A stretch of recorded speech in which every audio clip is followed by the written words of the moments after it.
Hey guys, this is Bebop here. So I'm making this new video for all the tryhards out there. Everyone like me who likes to get the most amount of frames they can, lowest amount of input lag. This is going to be for you. So I have a couple things on the screen right now. So you're going to see my average FPS. You're going to see my max. You're going to see my current FPS and the big number on the top left. You're going to see my CPU usage and probably the most important one, the GPU usage. So let's get started. Let's go with the obvious ones first. So field of view all the way max, VSync off, aspect ratio 16:9. We're going to turn off triple buffering, limit FPS just for this test. And we'll start off with those. So turn all those off and set frame rate cap to 300. And let's go through the settings. So VSync's gonna lock your frames to your monitor's refresh. We do not want that. It causes a lot of input lag. It reduces the tearing, but we'll go over that later with FreeSync and G-Sync if you guys have that.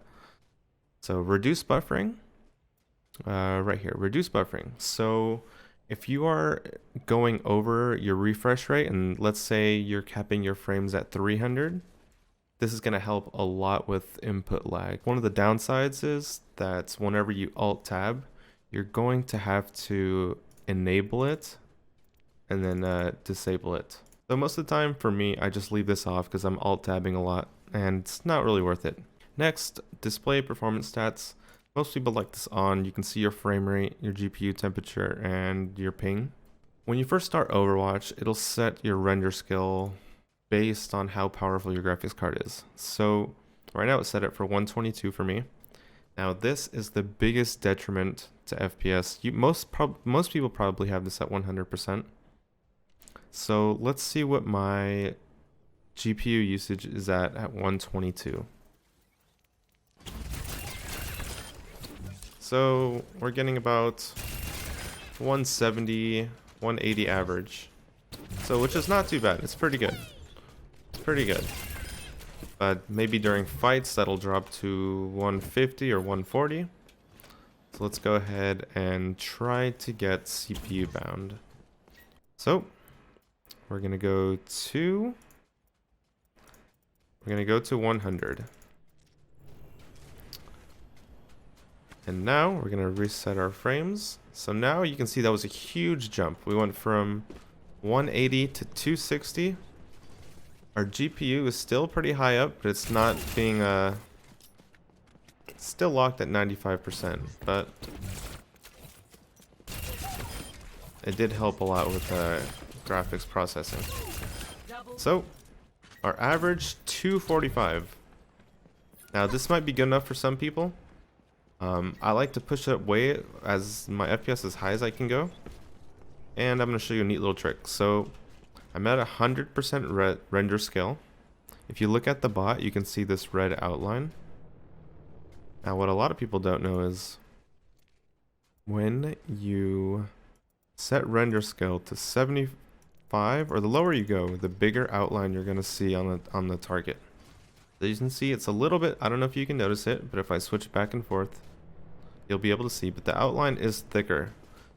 And it's more noticeable from far away. The farther away you get, the more noticeable it is. So look at how big the outline is.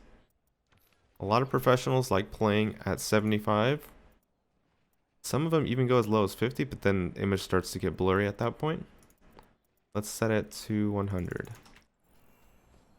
And as you can see, it did get a little bit smaller. And you could hardly tell the difference in visual clarity between 75 and 100. So for me, I prefer 75. Now let's run through the other video settings real quick. Let's do texture quality. This is everything else on the map.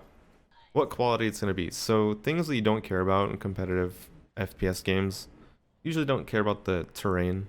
So things like bushes, walls, anything like that, turn that down to low. Texture filtering uses GPU VRAM. So we can go ahead and set this to 16. It's not going to have any effect on your FPS. Local fog, turn that off. Reflections, we don't care about that. At least low shadows so you can see when an enemy is turning a corner. And low is going to help with GPU bottleneck. So it's going to lower your GPU usage rather than leaving that on high. Model detail, we can go ahead and set that to ultra. That uses VRAM as well. You have 8 gigabytes, might as well use it. It'll help make enemies look better. Might be able to tell the difference between them and a faraway object a little bit easier. So go ahead and max that out. As you can see, our FPS is still very high right now. Our next setting is lighting. We can turn that to low. Lighting hardly makes a difference in Overwatch. It's pretty well optimized with its graphics. Anti-aliasing, I would not recommend putting on FXAA. It kind of makes everything just look a little bit blurry, the edges of objects. Either medium or off.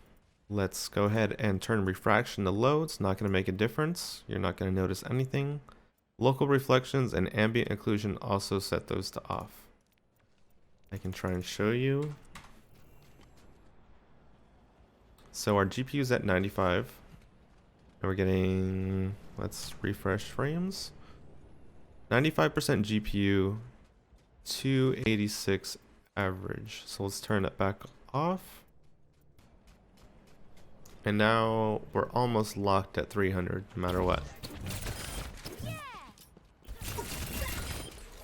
So all those settings, you follow those and you'll get the max FPS you can get. Now let me go ahead and go over frame rate cap, which is very important. So there's this setting. If you have an NVIDIA GPU, a 10 series or higher, I believe, you can go into the NVIDIA control panel.